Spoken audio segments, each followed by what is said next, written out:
Hi, I'm Adam Rippon, US Olympian, and this is Showtime.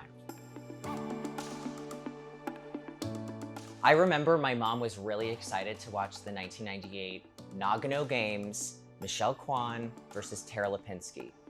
And I don't really remember any of the event, okay? It was late, right? It was really late. I fell asleep way before Michelle Kwan and Tara Lipinski skated.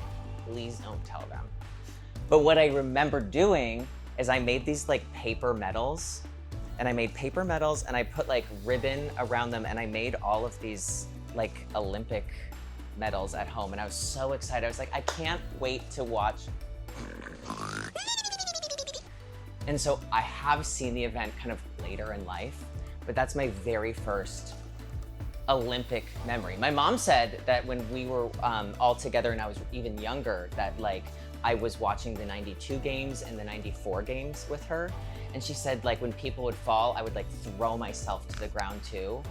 Obviously like the drama has always been a part of me. I was, it really doesn't matter how old I was in 1998. It really doesn't. As long as I look young now, that is the most important. But if you want dates, I probably was like 7 or 8. Don't do the math. I think the most surreal moment for me when I became an Olympian myself was just the gravity of the whole event. I knew it was a big event, like we all know that. But I remember walking in the Parade of Nations in the opening ceremony, and it was just such an overwhelming experience to be there, and you're truly representing your country. And for me, that means like representing everything, like who I am, my friends and my family, and the people who have been on this whole Olympic journey with me. That was the most beautiful moment of my whole Olympic Games. And a really close second was the closing ceremony, because it was just a celebration of like everything that we had all been through. Because when you're here at the Olympics, it does feel like you have this whole brand new second family who they've gone through this experience that nobody else can describe. You have to live it to know what it's like.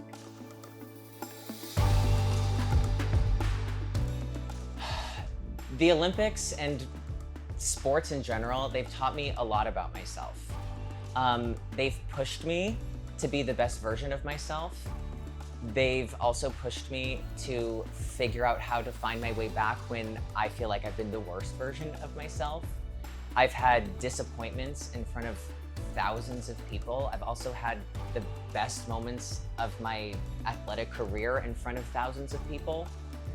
And I think it's also taught me to have grace for myself, and that getting out there and performing at the highest level is really challenging. And I think even having like years from my own career to now, I have even more grace for myself and for the athletes that get out there and they compete, because the distance has really, I mean, it is crazy. You know it's difficult, but you're so in it, and you don't realize like, wow, it really takes a lot of like courage and bravery just to get to this point. It is really like, it's so unbelievable. It can make me emotional just like thinking about it. And when I see the athletes out there competing today, I just like, my eyes are like 2 giant saucers. I'm just like so in awe of the way that they're able to just step into these moments and of just like grand success and also disappointment, and just take them on, and it is just so beautiful. And so sports has really taught me to really just enjoy every moment that I have the opportunity to experience, every opportunity that I'm able to have, but also to just give myself a chance and just, you know, go into everything with an open mind, open heart, and just make the most out of everything. I don't miss feeling like I'm gonna have diarrhea and barfing every morning, the morning I would compete. I don't really miss that at all. I don't miss, now when I like have like some butterflies and nerves, it's like, oh, all I need to do is to go on camera and just like talk a little bit, which I could do for literally days on end. But when you're like competing in a figure skater, when you get nervous, they're like, here's the skin tight costume. So now everyone's gonna see the exact silhouette of your effing body. Okay, that, I don't need to do that anymore. Now I'm in a comfy sweater, the breeze is flowing, I'm kind of outside, sun is shining. This is great. This is great. I do not miss the diarrhea, do not miss the barf. Keep that in.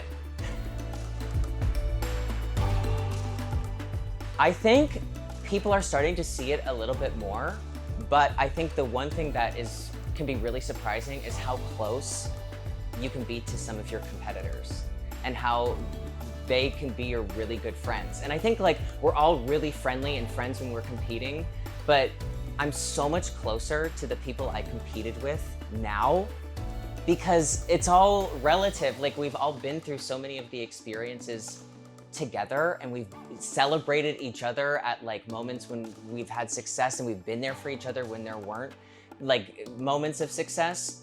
You know, some of my closest friends in skating that I just look so forward to seeing, like Florent Amodio from France is one of my favorite people. I love Javier Fernandez from Spain. We grew up together. I was really jealous of how good he was when we were young, but I love him so much. Patrick Chan from Canada. These are just like some of my favorite people that like whenever I could see them, I always enjoyed it, but now when we're older, it feels like a family reunion. I think the biggest myth about the Olympics is, yes, it's this amazing, huge, once-in-a-lifetime event, but it really is just this one other competition. And I think a lot of athletes put so much pressure on themselves to come here, to qualify, to have the best performances of their life. And when you're able to do that, yes, that is incredible and it is amazing. But if you don't ever qualify to be an Olympian or to skate at the Olympics, it doesn't make you any less of an athlete. It doesn't make you any less worthy. And I think a lot of athletes live with that pressure of like, if I don't come here and if I don't qualify and if I don't get to compete here, it was like all a wash or it was like all a waste. And that isn't the case. Now that I have like distance from my own career, I keep talking about the distance, but it's like in hindsight, everything is 2020. That my friends who have never qualified for a World Championships or an Olympics, we still have that language that only we can speak to each other. We know what it's like to get to the rink at 6 o'clock in the morning. We know what it's like to juggle school and being an elite athlete. We know what it's like to have to perform when the pressure is on. And those people, they've lived the Olympic lifestyle their entire lives. And yes, the Olympics are amazing. They're incredible, but that's what sport is all about. It's about pushing yourself. It's about being brave. It's about taking a chance on yourself. And I think the biggest myth is that the Olympics will change or fix something, and it's not the case. You need to learn about yourself in sports. You need to better yourself from it, and that's really what I believe it's all about.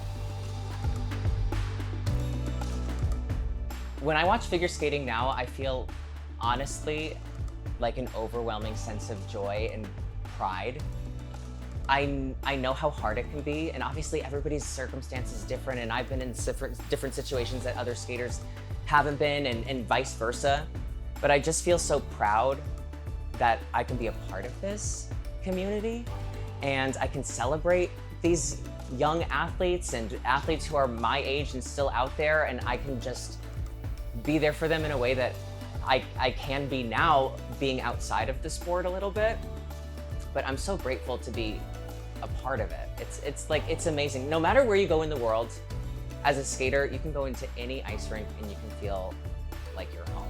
And that's like the greatest part of it. And so I love to watch all of these athletes and celebrate them. Everybody brings something so important and different to the table, and that's what I love, is that about skating, what makes it so incredible is that yes, we have our medalists and they are absolutely amazing and incredible, but these kids have to go out there and they have to show who they are in just a few minutes, and they're all able to do that. And they're all able to represent themselves and who they are and what they believe in and what's important to them so effortlessly, and it makes me feel a really, large amount of overwhelming joy.